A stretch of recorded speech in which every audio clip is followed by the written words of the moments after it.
last video I kind of talked about that one-off harness that I made that was my lightest tree climbing saddle that I made specifically for recreational climbing. And when I went to my first tree climbing comp when I moved to the Twin Cities, I jokingly brought that with and submitted it to the head judge and asked if they would let me climb in it for the competition, knowing that the answer would be no. But his answer was a little bit more promising than I would have thought, and he said if you could prove to me that you tested it as an assembly, which I hadn't. I had only tested sewn components of it that I had copied and broken. Then he was like, maybe if you could prove that to me, then I would maybe be open to you using it.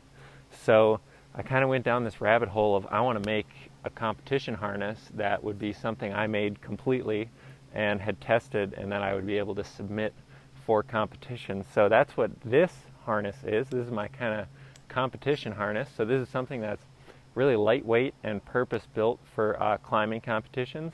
I also, instead of using the kind of hard-to-find parts that I had in my last harness, I wanted everything in here to be able to be procured easily and replicated so that I could make as many of these as I wanted to. I've made about 4 or 5 of these now, and that way I could test one whole assembly and then make more as I needed to or if I needed to. So this is my competition harness. Now let's talk about how I make sure that it is compliant.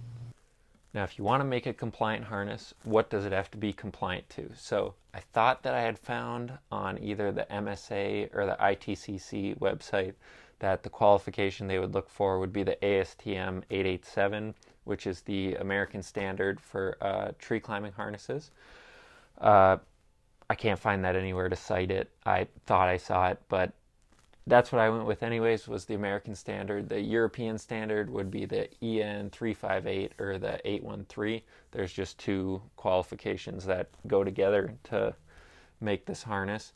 But anyways, we went the American standard, which it's like $100 or more to get behind that paywall to get the standard. So I got that, did a bunch of reading through it so that I could see, what I'm up against, what I have to do to make these harnesses compliant. So when we get into the first section, section 17 of the standards, we're just going to basically be looking at construction instructions. So all of the life support webbing has to be either nylon or polyester or a material that has comparable or exceptional standards for strength, abrasion, and heat resistance.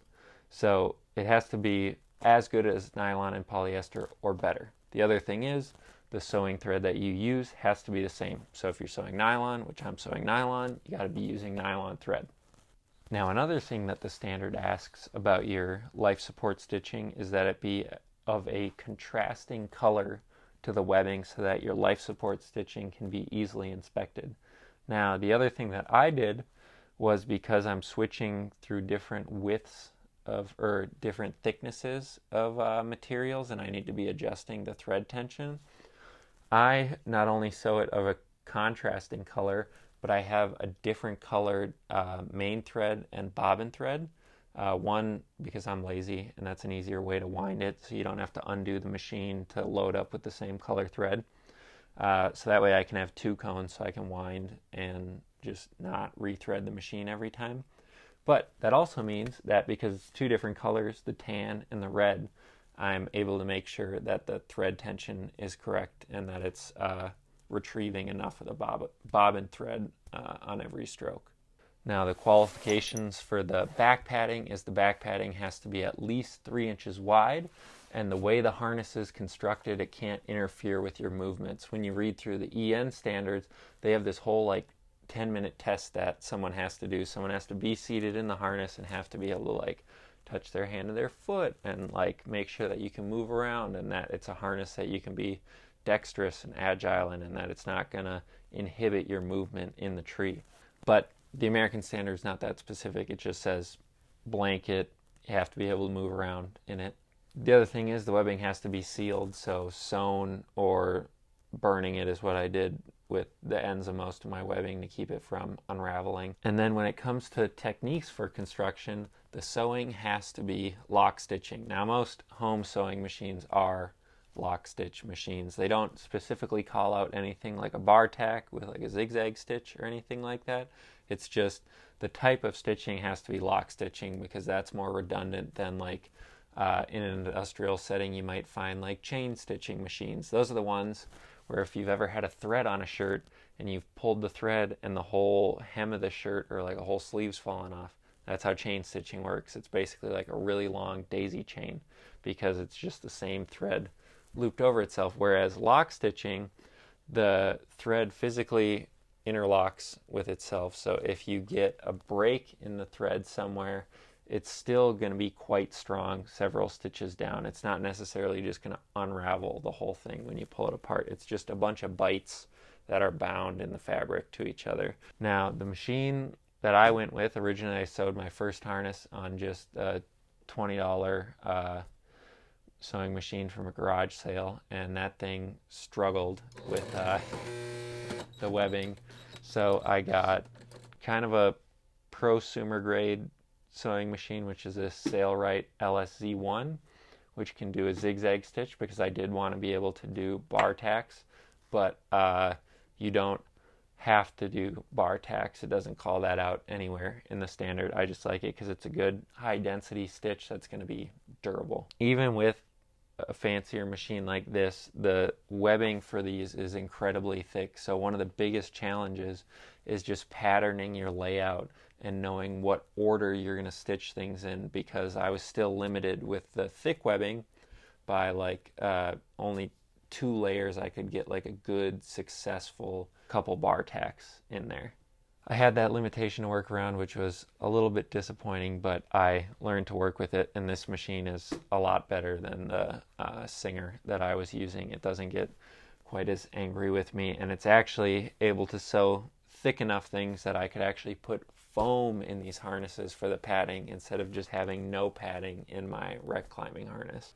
Now, actually, probably the hardest thing is getting buckles. When I made my first harness, that recreational climbing one, it was so difficult because I'm not a manufacturer to find brand new harness components without buying them in massive bulk numbers. So it was a lot of like scrounging around eBay to find the parts that I wanted. So I wanted to be able to replicate these saddles as much as possible, so I couldn't rely on one-off purchases. So everything that I bought to make these saddles, I wanted to make sure they would be things that I could easily repurchase again. So my resources for that were the Austria Alpin website. You can get cool things like Cobra buckles and stuff, but these harnesses, there's no fast buckles or anything. It just has a regular slide buckle for the waist belt and just some frame buckles for the retention on the leg loop bungees. But that Austria Alpin site, you can get a lot of great individual or multi-numbered parts for harness hardware. And then for the webbing, I went with Country Brook design because they had a lot of great options of different webbing. And then all the fabric came from Seattle Fabric, so we could get some super cool nylon and stuff here. The padding outside is some really sweet nylon and some ripstop nylon, and then the interior of the padding is upholstery fabric covered with the fabric from like an athletic pant is the nice soft fabric that goes on top of it. So that was important to me. I wanted everything to be replicable so I could make as many as I wanted in the future once I kind of got this thing nailed down. And then for the hardware, I got the side rings off of Arbsession. These are just regular large ISC marked rings, and the shackles and stuff are the DMM bow shackles. But we talked about some of the construction components, but what's our goal? Like, what is our goal in mind? Now, there's a couple tests that you have to do for these harnesses that we'll go over later, but kind of the big one is there is a strength test for 15 kilonewtons. Now, one of my favorite YouTube channels is How Not to Highline, and I love Ryan Jenks, but he brings up a lot that he can't believe that harnesses are only made, or harnesses only have to be as strong as 15 kilonewtons. Now that's not necessarily true.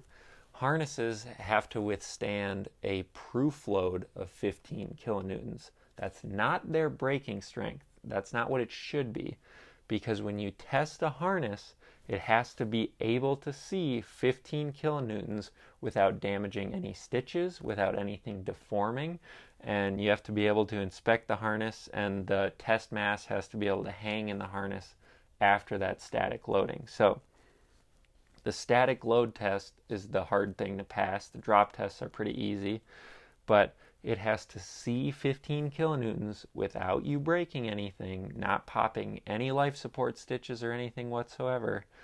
And that's what it takes for the harness to qualify. It's not that it has an MBS of 15 kilonewtons. These are so much stronger than that. The only component of this harness that I was able to fit in the brake test machine at Arbsession was the leg loops and the bridge together, so really only loading the leg loops against the bridge, and that broke at 7,200 pounds. So that is not just 15 kilonewtons or 3,300 pounds. These are built really, really strong. So with that kind of load-bearing capability in mind, a lot of things on this harness are designed with things that are even stronger than 15 kilonewtons. Like probably the weakest material in this harness is this flat webbing that makes up the leg loops and kind of the sub loop for the D-rings, and this is rated for 4,000 pounds. So you want to overbuild everything. I didn't plan to be able to do a lot of brake tests, to do a lot of research and development to see what I could or couldn't get away with these harnesses. I just wanted to build it as strong as possible and make sure that I could get away with maybe only one test. So this is similar to my last harness, as overbuilt as possible so that I don't have to redo anything. So starting with the leg loops, we can look at, this is my prototype harness. This is the first one that I made, and I wanted these to look really sleek in the future, so you can see all the life support on my kind of more finished one is covered with ripstop nylon, kind of similar to like a rock climbing harness. On tree saddles, it's pretty common for everything to be exposed, but I really liked, like I was pulling inspiration from like Misty Mountain harnesses and all their cool nylon colors, and yeah, covering up and protecting that life support webbing wherever you can from UV and things like that. But this one has everything exposed so we can see what's going on here. So if we go over the leg loops first, the way that I constructed the leg loops, because I wanted this to be like a cool competition saddle, I was kind of pulling inspiration from my original Black Diamond Momentum harness, which does not have adjustable leg loops. There's just a leg elastic that keeps everything in place. These leg loops are just a fixed webbing loop. So I wanted to be able to replicate anything that I did, so I made patterns for kind of everything, which for the life support webbing was just cutoffs that were the lengths that I wanted to replicate. So this is what the life support of the leg loops is comprised of. We have the 1-inch webbing, that's good for 4,000 pounds. And we have the waist belt webbing, which is the 1 3/4 standard. That's good for 6,000 pounds. And the way that it's joined is so that I could disperse the weight a little bit more. We have it over top of the waist belt webbing, which is 1 3/4 webbing. That's good for like 6,000 pounds. And then we got these nice long W stitches up and down. If you watch the Sailrite video on how to sew load-bearing webbing, the W stitch is kind of like the best bang for your buck if you have the space to do it. This is kind of the strongest stitch that you can do, and since I have all this surface area to work with on the leg pad, basically we have it, you can see that's kind of the seam in this webbing loop. The webbing loop is continuous where it goes up into the lower D, and then they come together and are stitched together, kind of spliced over this this section of 1 3/4. So we got these nice big long W stitches, and then you can see, kind of like the old Sequoias, I have a Petzl open ring as my lower D hardware, which is not what my intention was. These are just what I had lying around. What I actually wanted the lower Ds to be were these DMM bow shackles, and that's what I tested, because I really like these Petzl open rings, but I was kind of searching for something more redundant because the Petzl open rings, they have this O-ring. That's what keeps them closed, and that's what's on my work saddle that I use every day. And you can Loctite them for long periods of time, but I really loved how tiny and compact these DMM shackles were, and they're very redundant because not only do you have the nylock nut on the other side that's similar to the Petzl thing, but you have this extra bolt here that goes in and retains the head of the main life support bolt. So there's kind of two things that have to fail for this shackle to come apart on you, and it's very easy to inspect. The Petzl one, I mean, you can inspect it, but I every once in a while will make sure, retighten it with an Allen key, make sure everything's set correctly. But I really like this. And then I overbuilt the crap out of this bridge. So this bridge is Samson Ice Tail, that's spliced. Their instructions for splicing a prusik cord, so it's a double locking Brummel and then buried throughout, overlapping here. And then to protect it from abrasion, which is one of the things that's in the standard, is anything that's going to be interfacing with load-bearing hardware should be protected. So, the ice tail is the load-bearing component, and bridges are the things that we wear out all the time. So to get some extra life out of this one, I have it through this tubular webbing so that the webbing will wear before the ice tail does, but this stuff is super, super durable.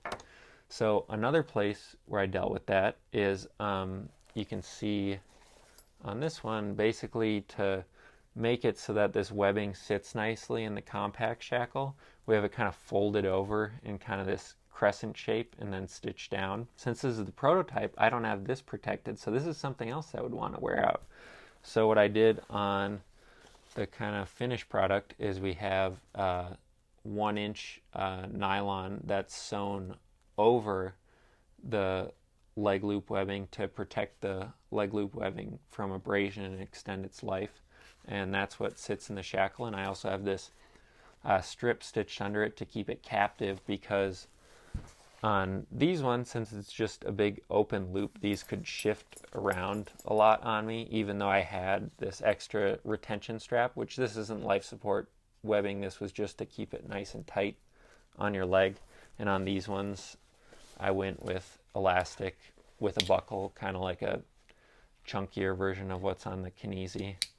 We see components like this wear out all the time in saddles from just so many repetitions of you twisting and moving in the tree, and things wear out. So that's an important part of the standard, is that you protect all the load bearing pieces of, or anywhere where the webbing has to interface with a load bearing piece of hardware. Now, I really like leg bungees that can be rigid. I think the Tree Motion has my absolute least favorite leg bungees, which are those stupid little bungee cords.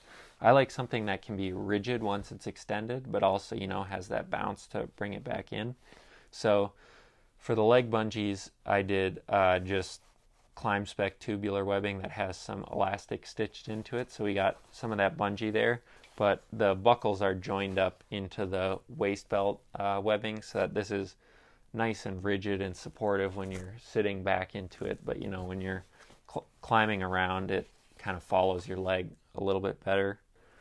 And one of the most fun parts about making custom gear is, really customizing it. And so something that I did here, kind of this mess you're looking at, is a place to hold a handsaw scabbard so that it's attached to the leg loop, because usually I don't like the saw pod on the legs, and usually I just dangle my saw scabbard from a carabiner off of one of my D-rings so that I can switch sides with the scabbard. But I thought it was pretty fun to make something that stuck right to the side of your leg. Yeah, it's just making things just for yourself that's pretty cool about doing a project like this. Now, this video started to run a little bit long, so I'm not going to continue the harness overview, but in the next video we'll pick up with going over the waist belt and then what I did to test this saddle. What are the ASTM 887 test requirements? There's 3 of them, 2 drop tests and 1 static pull test, and we'll talk about those in the next video. I hope you enjoyed. Thank you for watching.